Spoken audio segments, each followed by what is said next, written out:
The fluorescent lights of the convenience store buzzed overhead like dying insects as Marcus Wellington stood in line, his 3-month-old daughter sleeping against his chest in a worn baby carrier, completely unaware that her father was spending his last $7.32 on the pack of diapers clutched in his trembling hands.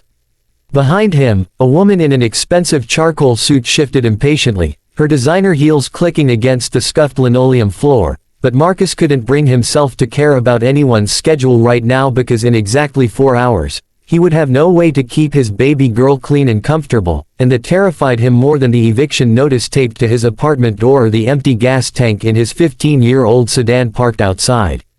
Marcus had never imagined his life would come to this moment. Just 8 months ago, he had been a project manager at a mid-sized tech company, engaged to Sarah, planning a future that looked bright and stable and normal. Then Sarah got pregnant, and everything Marcus thought he knew about life shattered like glass hitting concrete. She had left him 3 days after little Emma was born, walking out of the hospital with nothing but a hastily scribbled note saying she couldn't do this, couldn't be a mother, couldn't sacrifice her career and freedom for a baby she never really wanted. Marcus had stood there in that sterile hospital room, holding a newborn who depended entirely on him, feeling the weight of single fatherhood settle onto his shoulders like an iron yoke. 2 months later, his company downsized, and Marcus found himself unemployed with a baby who needed formula and diapers and doctor visits and everything else that cost money he no longer had. The cashier, a tired-looking teenager with acne scars and kind eyes, rang up the diapers and told Marcus the total. $7.18. Marcus carefully counted out 6 crumpled dollar bills and the handful of coins from his pocket, his calloused hands shaking slightly as he placed them on the counter. He had been a proud man once, the kind who picked up the check at dinner and never thought twice about buying coffee or getting his car serviced or replacing his worn-out work shoes. Now he was counting pennies and hoping he had enough for the cheapest pack of diapers in the store brand that gave Emma a rash but was all he could afford. Behind him, he heard the woman in the expensive suit sigh with barely concealed irritation, and shame burned hot in Marcus's chest. But he refused to hurry because Emma deserved these diapers, deserved a father who would stand in this line and spend his last dollar to keep her comfortable, even if it meant walking home because he couldn't afford the bus fare. If you believe that kindness still exists in this world, that people deserve second chances no matter how far they've fallen, please hit that like button and subscribe to our channel. Share this story with someone who needs to remember that hope can come from the most unexpected places. Your support means everything. The cashier handed Marcus his change, 14 cents, and Marcus pocketed the coins with the grim knowledge that this was literally all the money he had left in the world until his first unemployment check arrived in 5 days. 5 days of keeping Emma fed on the last 3 cans of formula in his cabinet, 5 days of hoping nothing unexpected happened because he had absolutely no buffer, no safety net, nothing but his love for his daughter and his determination to keep going.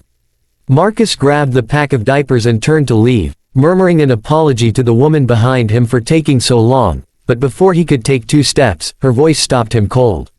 She was speaking to the cashier, not to Marcus, her tone crisp and authoritative and utterly unexpected. "I'll take them all," she said, and Marcus turned back in confusion because what did that even mean? The woman was already pulling out a credit card, her expression unreadable behind designer glasses that probably cost more than Marcus's monthly rent used to be. "Every pack of diapers in this store," she told the bewildered cashier. "All of them. And formula too, whatever brands you have, I want them all." The cashier stared at her like she had lost her mind, and Marcus felt the same disorientation, the same sense that reality had suddenly tilted sideways into something incomprehensible. The woman turned to Marcus then, and he saw something in her face that wasn't pity exactly but something deeper, something that looked almost like recognition. She asked him where he lived, whether he had reliable transportation, whether there was anything else he needed, and Marcus stood there with his sleeping daughter and his pack of cheap diapers and his 14 cents and couldn't form words because this didn't happen in real life. Strangers didn't just swoop in and solve your problems with a credit card and expensive shoes. Her name was Catherine Thornhill, and Marcus would learn later that she was the CEO of a venture capital firm, a woman whose net worth had more zeros than Marcus could comprehend. But in that moment all he knew was that she was looking at him and Emma with eyes that understood something about desperation and fear and the kind of love that makes you spend your last dollar on diapers. Catherine explained, her voice softer now, that she would have everything delivered to his address, that she wanted to help, and when Marcus tried to refuse because pride was one of the few things he had left, she held up a hand and told him a story that made everything suddenly make sense. 23 years ago, Catherine had been a single mother working 3 jobs, standing in a grocery store line with her infant son, unable to afford both the baby food and the rent that was already 2 weeks overdue. A stranger had paid for her groceries that day, an elderly man who told her that someday when she was in a position to help someone else, she should remember this moment and pay it forward. That elderly man had saved Catherine's life in more ways than one, had given her the breathing room she needed to keep going, to finish her degree, to build the empire she now commanded. She had been looking for years for the right moment to honor his memory, and something about Marcus and Emma had struck a chord deep in her chest. Marcus felt tears burning behind his eyes, the kind of tears that come from exhaustion and relief and the overwhelming knowledge that someone sees you, really sees you, in your darkest moment. Catherine wasn't finished though. She asked Marcus about his employment situation, about his background and skills, and when he explained about losing his job at the tech company, about his project management experience and his marketing degree that felt useless now, Catherine pulled out her phone and made a call right there in the middle of the convenience store. Marcus listened in stunned silence as she spoke to someone named Richard, explaining that she was sending over a candidate for the project coordinator position at one of her portfolio companies, that he came highly recommended, that she trusted Richard would give him a fair interview. When she hung up, she handed Marcus a business card with Richard's information and told him to call tomorrow morning, that the job paid well and had benefits including childcare assistance. The next several weeks passed in a blur that felt like emerging from underwater into sunlight.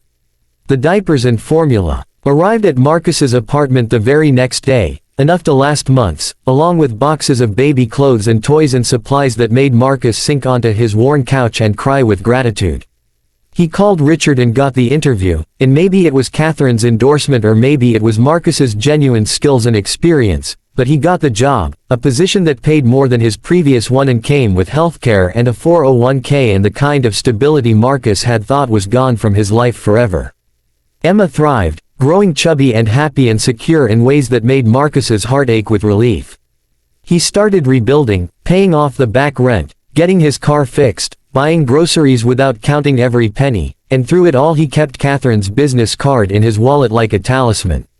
Marcus reached out to Catherine after his first month at the new job, wanting to thank her properly, to express what her kindness had meant when he had been at his absolute lowest point.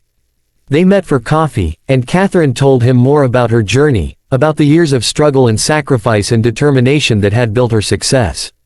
She had never forgotten what it felt like to be desperate and alone, and she had built her wealth partly so she would never be powerless to help someone the way that elderly stranger had helped her.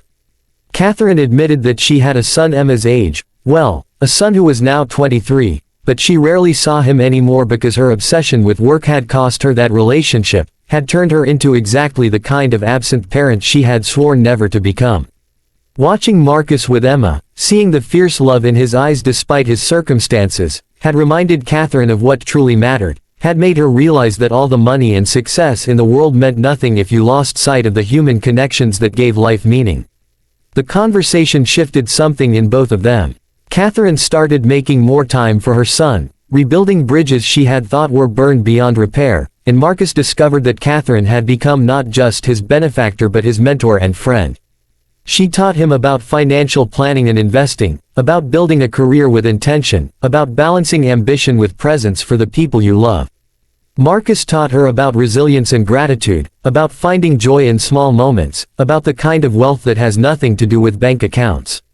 Emma grew and flourished, her first birthday celebrated with both Marcus and Catherine present, and by then Catherine had become something like family, the kind of chosen family that forms when two people recognize each other's humanity in the midst of life's storms.